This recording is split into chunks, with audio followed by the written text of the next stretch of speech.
Hey there, and welcome to the Do Life Big podcast. This podcast is going to be your jam if you want to live to your full potential and don't believe in half-assing anything in your life. If we want to do life big, that means we've got to get out of our own way because we only have this one shot to make it awesome. I'm your host, Kathy, and I'm a mom of three whose BFF is cold brew, a retired school teacher turned online entrepreneur, and an author. I'm loud, bold, and will always keep it real. I'm determined to live my best freaking life possible, and I'm here to help you do the same. I'll be packing this podcast with tips, motivation, inspiration, and strategies to finally get you where you want to go.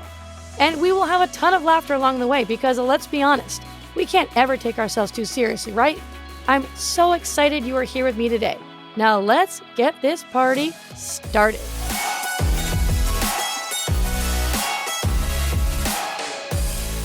Hey, my friend, what's up? And welcome back to another episode of Do Life Big. I have a lot to fill you all in on today, let me tell you. So we're going to start out here. I'm going to give you just a little bit of a life update, things including my 75 hard challenge that I've been committing to, Hurricane Helene, and news about the network marketing company that I had originally started with. And then we're going to dive into talking all about money and how to become a money magnet and attract more abundance to you.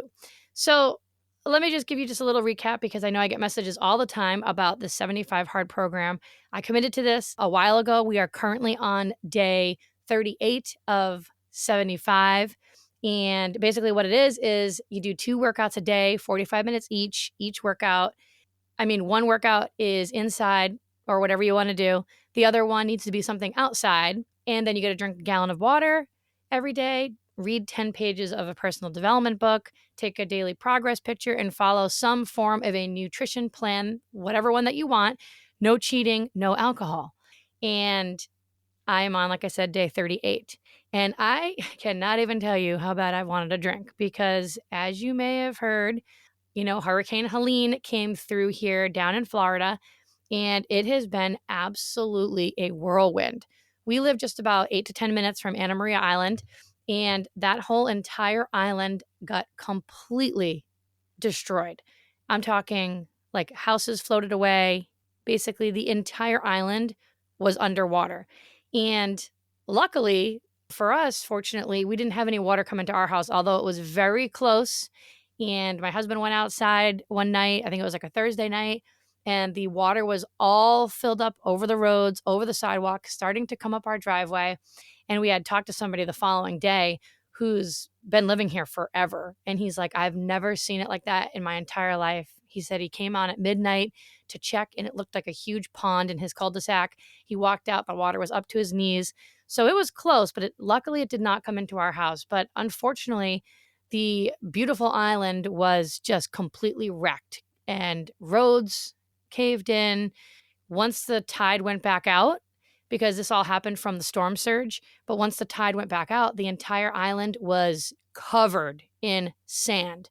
And so, like I said, the roads were collapsing from the water going on top of the roads, but also underneath it, then the weight of the sand. And basically every single house was filled with water, filled with sand. There's so much work that needs to be done. And the majority of our friends live on the island and also own businesses on the island. And some of them lost like everything. So we've been having some friends stay with us because they've had flooding in their home. My youngest, Keegan, who's in kindergarten, goes to school on the island, and they've had to relocate all of that elementary school to another elementary school in town for now. So it has just been crazy.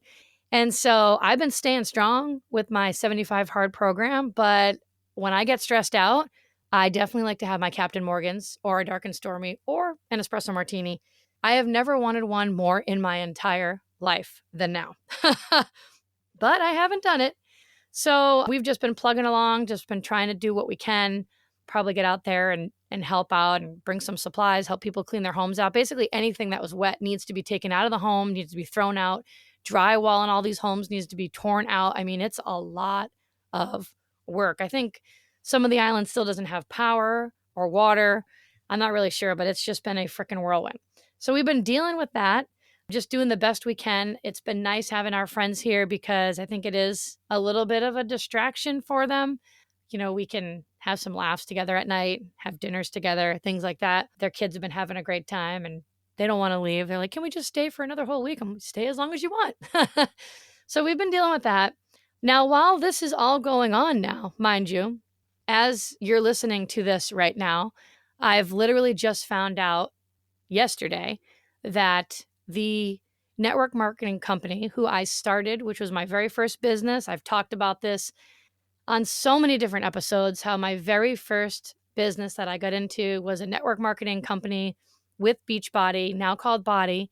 And I became a coach and built that into a business a long time ago, almost 11 years ago now, as a way to be able to earn income to stay at home with my babies because I never wanted to put them into daycare. I didn't want to go back to my teaching career. I just wanted to be home with them. I never wanted to miss the moments. And that's why I started it. And it's been nothing short of a blessing for our family. It has been an awesome run. It's done above and beyond that. I mean, most importantly, it's kept me home with my kids. I've never had to go back to work because of it. But I wouldn't be here living in Florida if it weren't for that business. I wouldn't be the person I am today teaching personal self-growth and mindset and coaching and the program I created and the podcast that I'm doing now and the children's book I wrote. I wouldn't have done any of that if I hadn't have started with that business, because it was that business that started my path of personal self-growth. And that's when I became obsessed with growing into the best version of myself, living my absolute best life. The sky is the limit. It's endless possibilities, endless opportunities.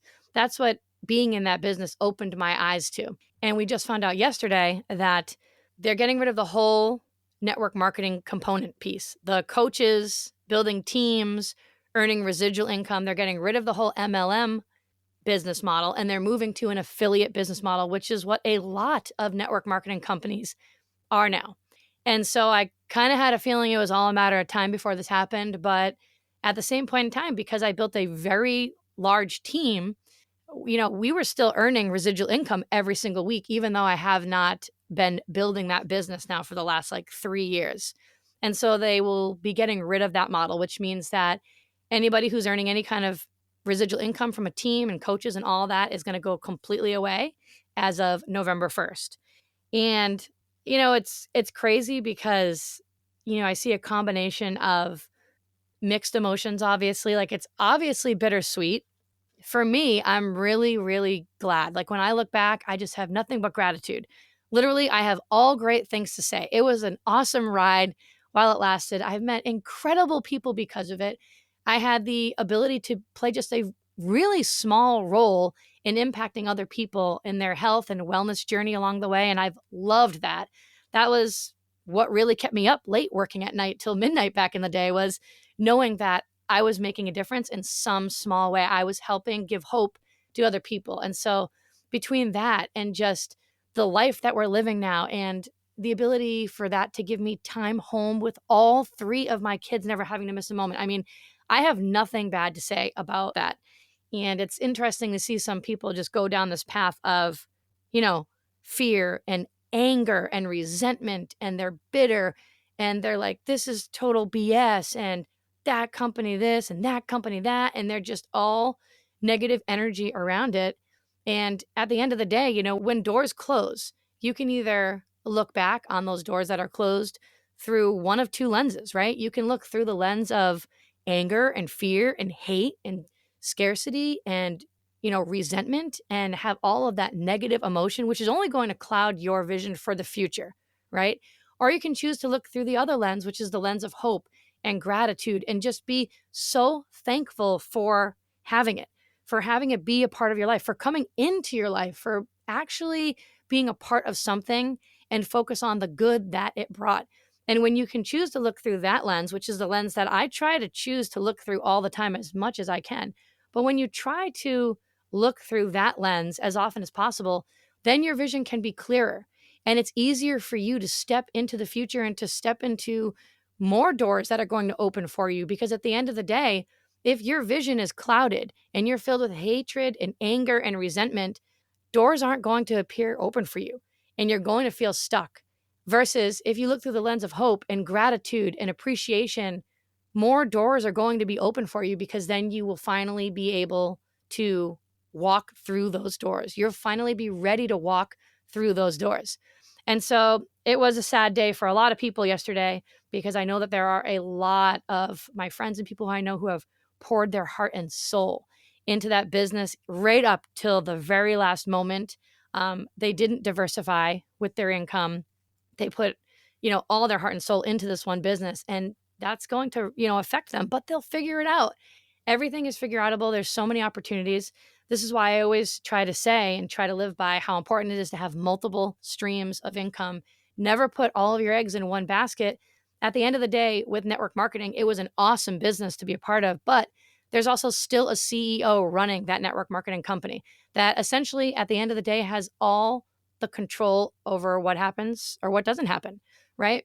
So anyways, I'll be forever grateful for it. I am really glad that 3 years ago, I listened to my gut instinct, which was that I was ready to grow out of that and move into becoming a mindset coach for online entrepreneurs and go on to create my Do Life Big podcast and create my Mindset Accelerator program.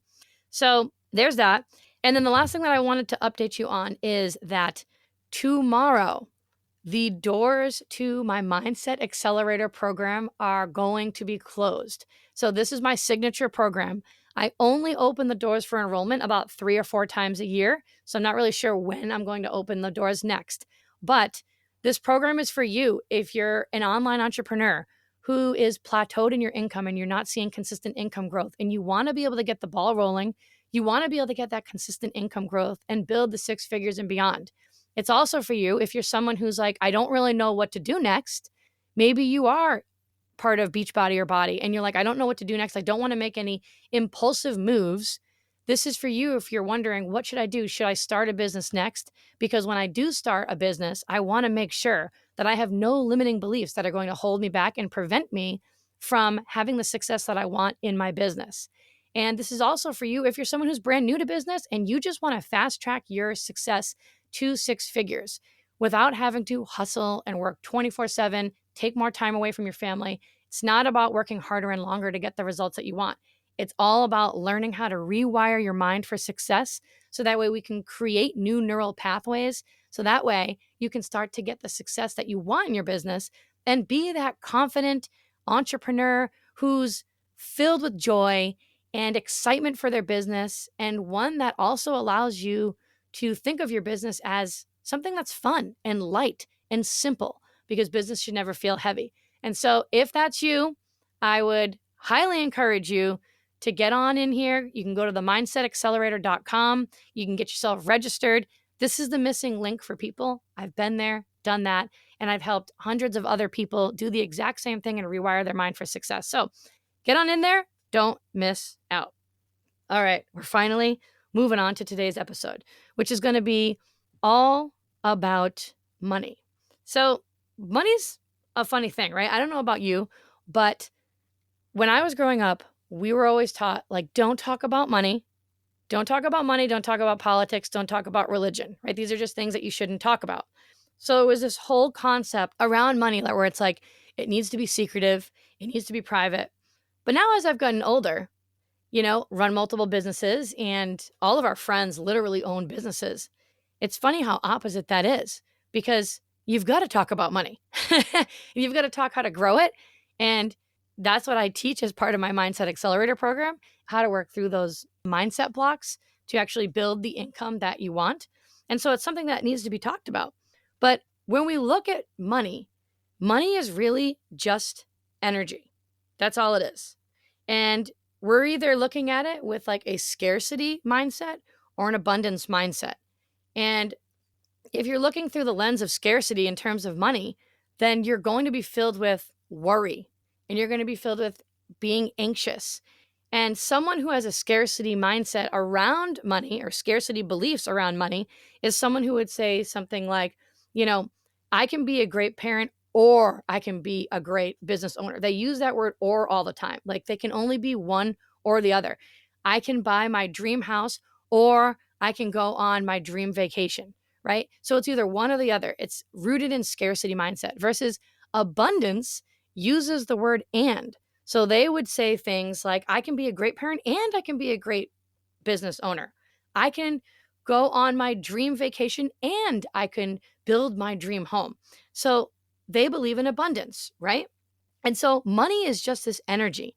But if you're constantly worried about it, all of that negative energy around it is actually going to constrict it from flowing to you. And you'll never get beyond scarcity. You've got to actually start beyond scarcity. And I'm going to explain a little bit more about what that means here in a second. But most people who are in scarcity, they rationalize that where they are is okay. And I know I did this too with myself for a while. When I was at a multiple six-figure income plateau, I constantly rationalized that where I was okay. I constantly rationalized that that plateau was okay and to just be grateful and that I don't need more. And so people who are in scarcity will rationalize that where they are is okay, that they don't need more. And they'll say things like, I'm content, I'm good, I don't need any more. But that's not abundance. That's just scarcity pretending to be gratitude. It's a way to talk yourself out of going after what you really want. And I was victim of this too for a while. So the beliefs that you have about money aren't even yours. Have you ever really stopped and thought about that for a second? But your beliefs that you have about money most likely have been passed down from when you were little by other people. And we never actually take a second to step back and question these beliefs. We automatically believe them and then we take them on as our own beliefs. But we come into this world as a blank slate. We don't have beliefs about money, right? And these beliefs are handed down and they often come from people who love us, who've kept us safe. And so we just go through our entire life never questioning these beliefs at all. So ask yourself right now, with the beliefs that you have about money, is this belief about money even real? Do I actually believe it? Stop and really ask yourself that question. Your entire life of money is controlled by beliefs that aren't even yours. So think, what do you believe about money? Do you believe that money is the root of all evil? Do you believe money is something you can't make a lot of? Do you say money is something that you have to work hard to earn? Money's always tight. There's never enough. People with money are greedy and evil. Money doesn't grow on trees, right? Which one of those can you relate to, or which one do you say? So what exactly are your limiting beliefs that you have about money? And where did you learn this? Those are the two questions that I want you to ask yourself and come up with answers to. What are your limiting beliefs about money? And where did you learn them? And I can guarantee it's probably not from yourself. It probably came from witnessing it from someone else who you love, trust, and who kept you safe. And then you just took them on and made them be your own beliefs. But when you finally realize that you're going through life with a bunch of beliefs about money that aren't even yours, it starts to weaken that link to them. And then this is where you have more power and control to form new abundant beliefs, your actual own beliefs about money. And then this will move you forward toward the life you actually want.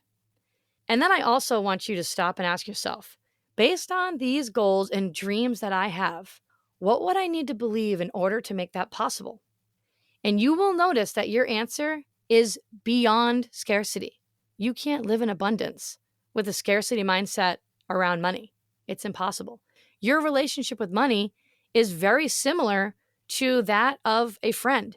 When I learned this from my mentor a while ago, I had never thought about this before, that your relationship with money is exactly like a relationship that you have with a friend, and to look at money as if it were your actual friend.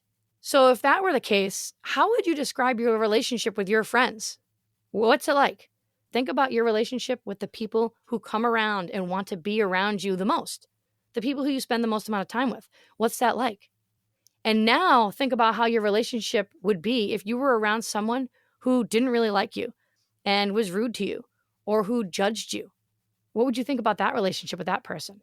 Money has a relationship with you just like you have a relationship with money. And we all have a relationship with money based on the beliefs that we have taken on as our own since we were very little.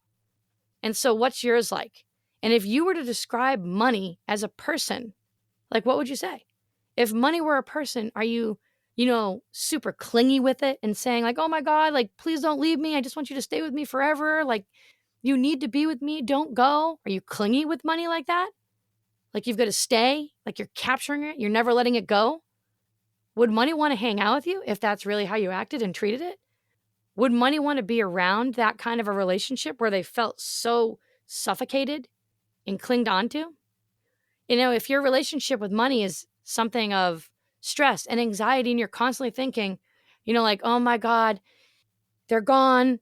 When are they going to come back? When are they going to call? When are they going to text? And you're constantly in this over-analysis of the behavior. How are you going to show up? And does that make them want to come around?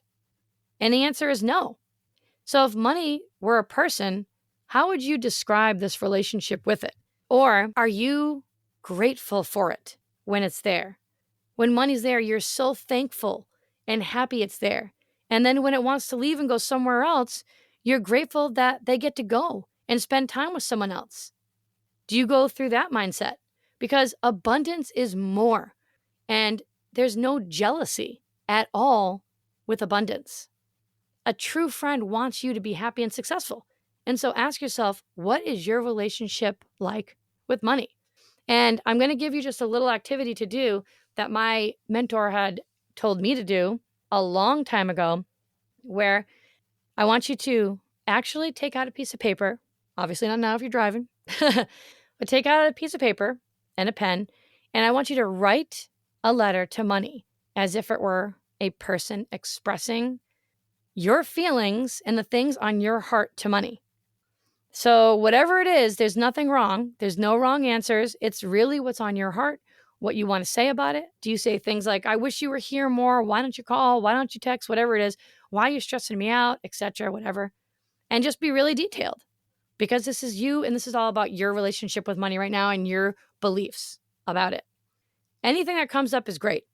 And then what you're going to do is you're going to actually pretend that you're receiving this letter and you're going to read it through the lens of money, who is supposed to be your very best friend, right? So you're going to pretend that money is your very best friend and then respond to that letter pretending you're money. What would you say? What would you say back? And I can't really say too much about this now because it'll kind of give away what's going to happen for you and what you're going to realize. But when you do this, you'll be really surprised because money was never out to get you. Money just wanted to be loved and taken care of and appreciated.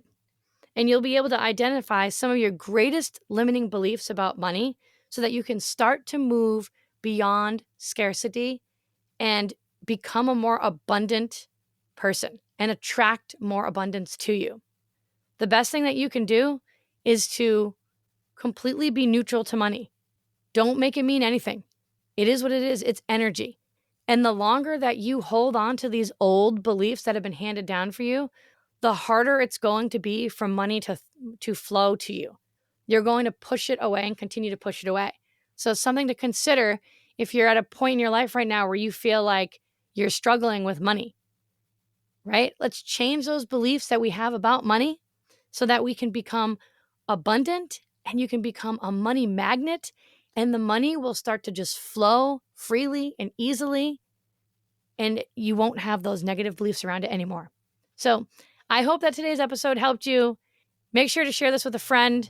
Thanks so much for being here. You know I love you, and I will see you the next time. Bye. Thanks so much for listening in. I really appreciate you choosing to spend your time here with me today. You totally rock. Hey, listen, if you loved today's episode, go ahead and tag me on social and go share this with a friend right now. Like, do it immediately before the day gets ahead of you and you totally forget. Couldn't be more pumped to be on this journey with you guys. Go make today awesome, and I will see you the next time.